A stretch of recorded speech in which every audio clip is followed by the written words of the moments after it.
Friday, May 4. Good evening. Welcome to CVM Live, our 90-minute news program. I'm Richard Chen. And here are some of the stories the CVM Live news team is working on for our major stories at 8. Police recover high-powered weapons with several rounds of ammunition in St. James. And the debate on new Road Traffic Act continues in the Senate. And in a CVM Live special story, we track the return of illegal tints on public passenger vehicles. Some of the stories our news team is working on for major stories again at the top of the hour. But first, let us say hello to my co-anchor, Ashley and Foster. Ashley? Happy to see you on Friday, Richard. Good to see you. It's always great to be starting the weekend with everybody at home, online, or wherever you are. Thank you so much for spending your Friday evening with us right here on CVM Live, on CVM Television, your news authority. We're going to begin right now with breaking news. The plane that went missing yesterday was found in pieces in Prospect near Duncan's in Trelawney. Reports reaching CVM Live from the police are that the plane crashed in the bushes. 3 men found dead, 2 pilots, 1 mechanic. Richard, we've been tracking this since yesterday. Yes. We heard yesterday that a Cessna 2065 aircraft departed Montego Bay for Tinson Pen. At about 4:36 p.m., the plane went off the radar. Yes. We heard that there was a civil military operation today, and the plane was recovered 2 miles south of Duncan's Trelawney. Right, so the plane went off of radar, but they had a rough idea where it was, and they used a helicopter to try to locate it. And clearly it took them some time because it obviously was not in a populated area. It must have been out in the bushes somewhere. It went off the radar, they said, somewhere near Duncan's, and she turned up somewhere in the Prospect area. Right, so as you said, a JDF helicopter located the crash site, and at this time, word coming from the military, Major Basil Jarrett is telling us that they have not ascertained the reason for this tragic crash, but the military and the police and the first responders are working to try to figure out what went wrong with that Cessna. Right, and they have not released the names of the identities of the persons involved, the tragic deaths of the persons involved, and the names of the individuals. Sincere condolences to the families of the 2 pilots and the mechanic, but we're going to turn now to another major developing story. The Jamaica Defence Force, again the Coast Guard, seized approximately 765 pounds of compressed marijuana when it intercepted a vessel off of the coast of Westmoreland. 3 men, 1 Haitian and 2 Jamaican nationals, were held in connection with the seizure. The 3 men were spotted throwing a number of packages overboard. The Coast Guard team recovered these packages. There were 5 packages that were thrown overboard, and another 11 were still on the vessel. So the packages were found to contain contraband. And of course, we can guess what this contraband is. It's ganja, of course. Marijuana. And containers with fuel, 150 gallons of fuel, was also seized. So it's strongly suspected that this bust is connected to the guns for drugs trade between Jamaicans and Haitians. And this is something that we need to cripple. This is something that we need to cut.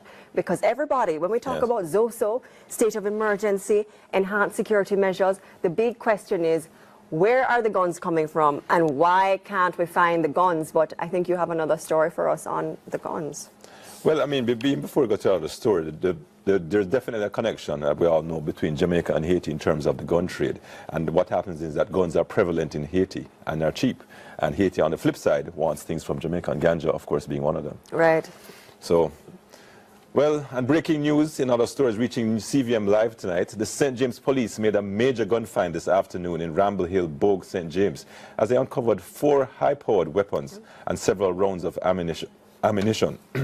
During a special operation, the lawmen made the discovery, including 4 M16 rifles along with police vests, which creates a major dent in crime operations in the parish. That's criminal operations in the parish. So, good find by the police. I mean, we have often criticized the police for, well, not to the police, but the operations in St. James. There's a state of emergency, and it has not yielded the amount of guns and other things that we'd have expected to. All right, so this is a major find and a major plus for the police and the forces of law and order in the parish. So we can answer the question I asked earlier, where are the guns? Well, clearly some guns are up there in Ramble, St. James. That's a great find for the Jamaica Defence Force and the military, who we assume assisted them, but the Jamaica Constabulary Force, good find. 11:35 a.m. Breaking news. So this search was uncovered, really.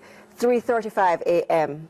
with the 4 assault rifles, 5 magazines, yet 150 rounds, 4 ballistic vests, right. marked police, by the way. But breaking news, 4 other weapons were found. Well, what's great about it, obviously the police were acting on information because they found the guns in the bushes. So it's not as if they were walking and they stumbled upon them. And the guns that were found, these are high-powered weapons, high-powered rifles, M16s. Normally they're used by the military. And, you know, they wreak a lot of damage. It can create a lot of damage. Right. And a major find by the police. And we can't say enough about that it is a good job by the police force in St. So James. this is a win for the state of Definitely emergency in St. James. Yes. This is a big win, and we hope to see more finds like this. And the Jamaica Defence Force has done an excellent job today. The Jamaica Constabulary Force too has done an excellent job today. So we must applaud these fellows who are working overtime in St. James, Western Jamaica, and throughout all the enhanced security measures. So 4 additional guns were just found. Breaking news. Well done, fellows. I mean, we have often criticized the police. We have often spoke about whether the necessity of having the states of emergency and maintaining the states of emergency in St. James. Of course, this does not answer the question. But again, because the police has done a good job in finding these very dangerous weapons, we cannot say enough about it for the police, and we cannot congratulate them enough. Right. So we have the gentleman himself leading the search today, Elon Powell, Assistant Commissioner of Police. Good evening, sir. You led a sterling operation today. Congratulations. Thank you very much, and thank you on behalf of the hard-working men and women of the JCF and JDF. Can you tell us a little bit about what led you to discover these firearms and about the discovery itself? Well, we have been targeting a number of areas in St. James, and from time to time we move to different areas.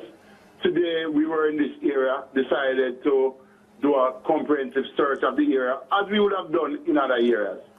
And in our first search this morning, we found the 4 M16 rifles, 4 bulletproof vests, 6 magazines, along with 156 rounds of 5.56 cartridges. We also found cleaning equipment for these weapons. But it didn't stop there. We carried out further search of the area, and we found 2 9mm Glock pistols. We found a .38 revolver, and we found a Mach 11 fitted with a silencer. We also found hundreds of rounds of ammunition and several magazines. Some of the magazines are unique. We have never seen those before. There's a magazine for the Glock that carries 100 rounds. We have never seen one like that in Jamaica. Wow, so was this an intelligence-driven operation, ACP? The Prime Minister in Parliament told us that over in St. James, in the state of emergency, the police were acting upon intelligence. Well, as I said, we have intelligence on a number of areas, and we move to these areas at different times. And so this is one of those operations today. The police have over time been canvassing different areas, collecting different information, getting different intelligence. And so we have data banks of intelligence. And so that would lead us to different areas.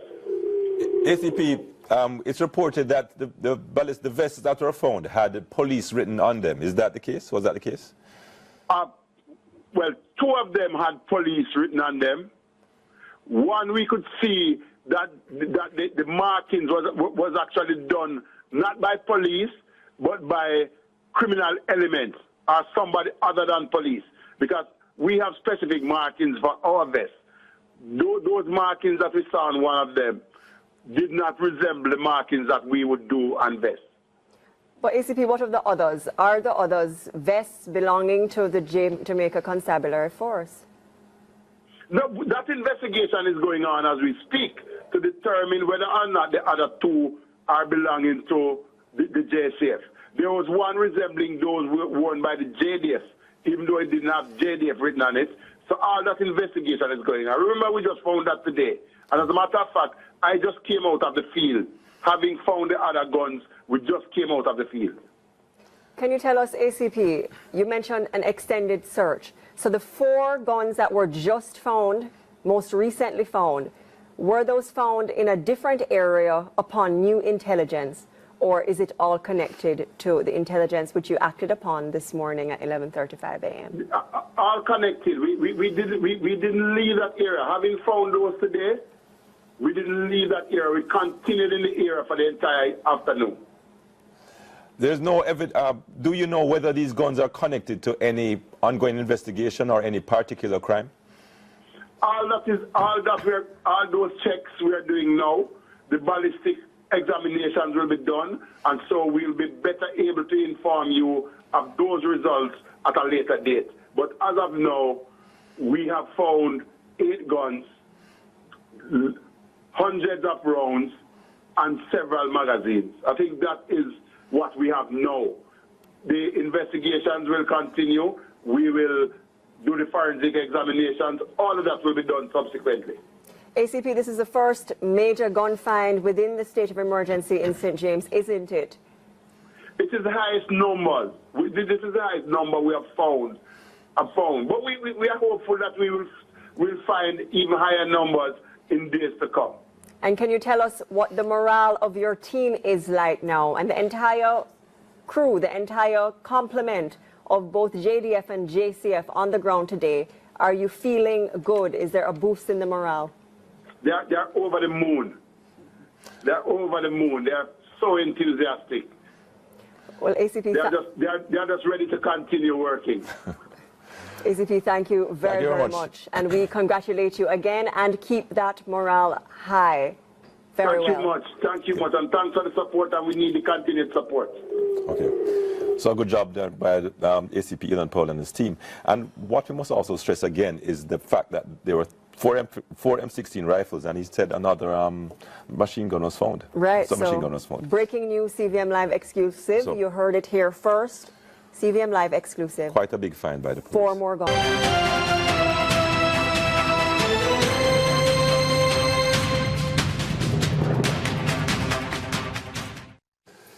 So it's Friday, and our Friday feature is, of course, the cultural agenda. And this is where a stakeholder in the industry speaks on a topic of importance.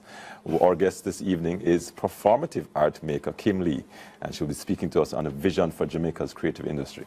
Kim, thanks for joining us. Thank you for having me. So tell us quickly about your vision for the creative industry in Jamaica. Well, to be honest, I would like to see a more expansive Jamaica in terms of the way that we consume art, the way that we use our resources here in terms of artistic spaces, incubator spaces, how people in general in terms of in the creative industry are supported.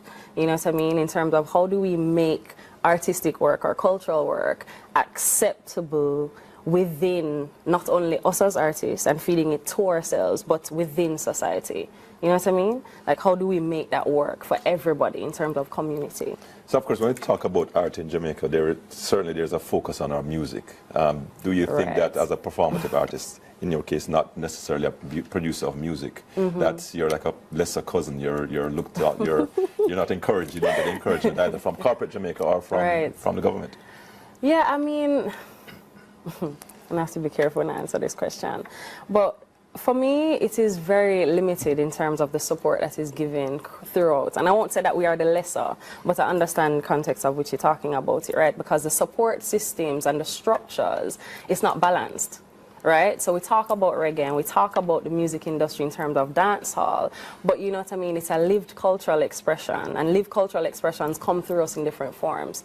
So the physicalization, so I deal with movement a lot. The dramaturge, like if you are somebody who's interested in theater, for example, the support structures are definitely imbalanced. And you feel it, not just me personally, but the economy suffers. You know what's interesting, Kim? That when we speak to persons in reggae music or even dance hall, they complain that there is a lack of a support structure for them as well. So there seems to be quite a strain on the creative arts in general because of a lack of a structure. But with regard to your specific portfolio, how do you see, what is your vision for the development and what do we need to do as Jamaicans to support arts?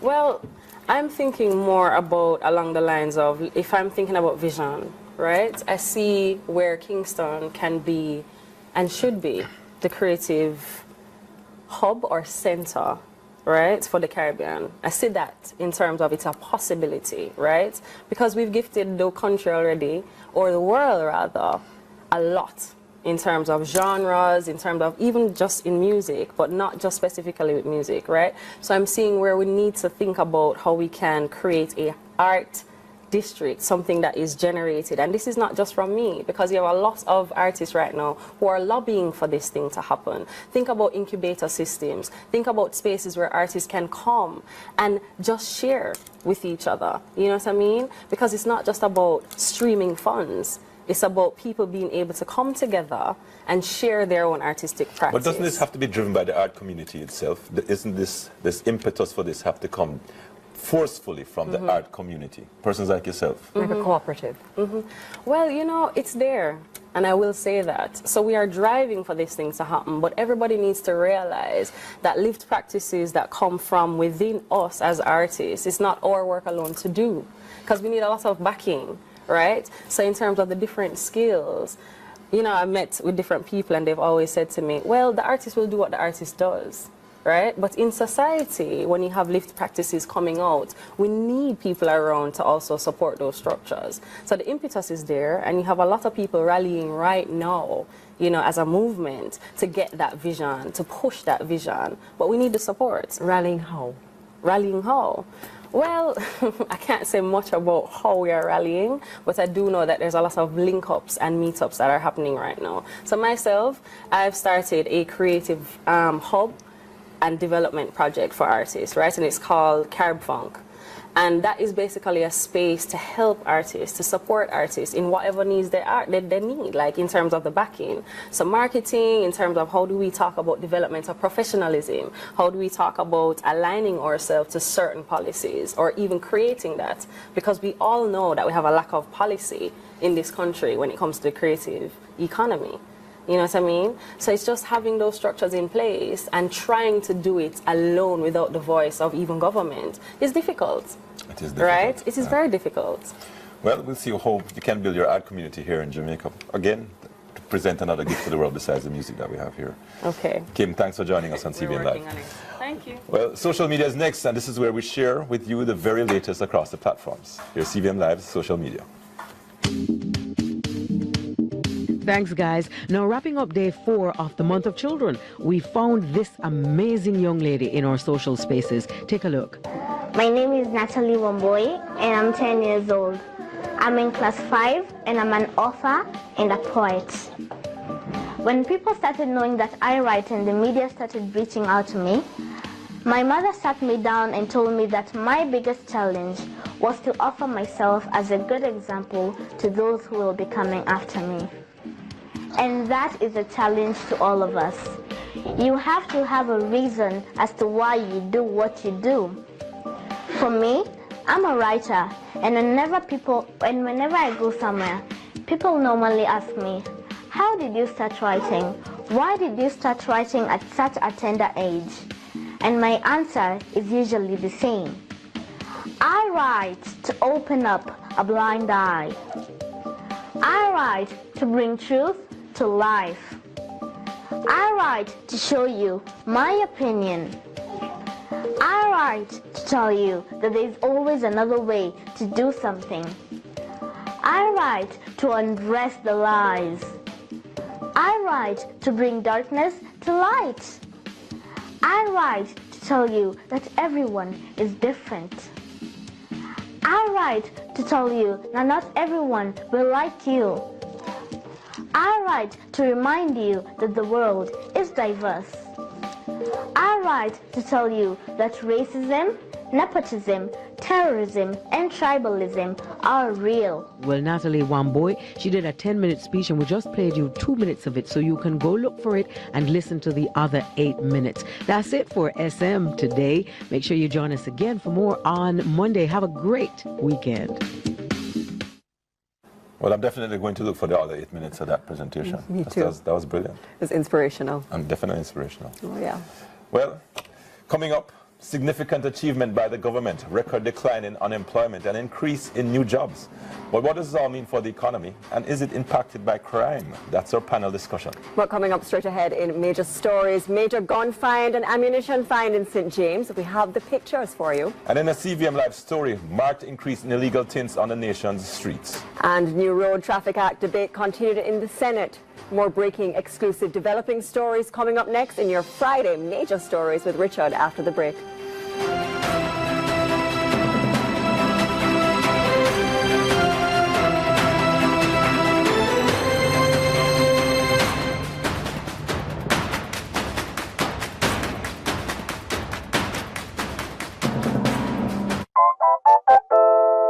Come alive and be inspired with TED Talks. For talks that will change your life, join the entertainment station of choice, CVM TV for TED Talks. Be bold, be challenged, be informed. Be inspired with an awesome program. Come alive and be inspired with TED Talks. When our family becomes a part of yours, you are Sagicor Strong. Let us put a smile on your face. Family strong, Sagicor Strong. The time by Sagicor is 8 o'clock.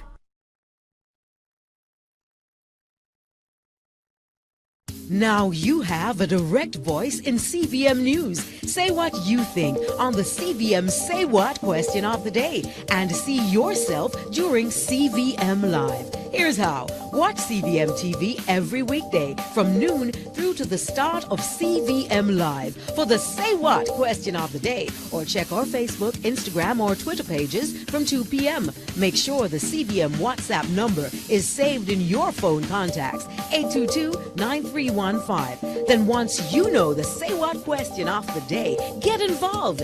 Turn your phone horizontally because we're HD, then record your 10 to 15 second selfie video and send it to 822-9315. Say what? 822-9315 on CVM TV, Jamaica's news authority.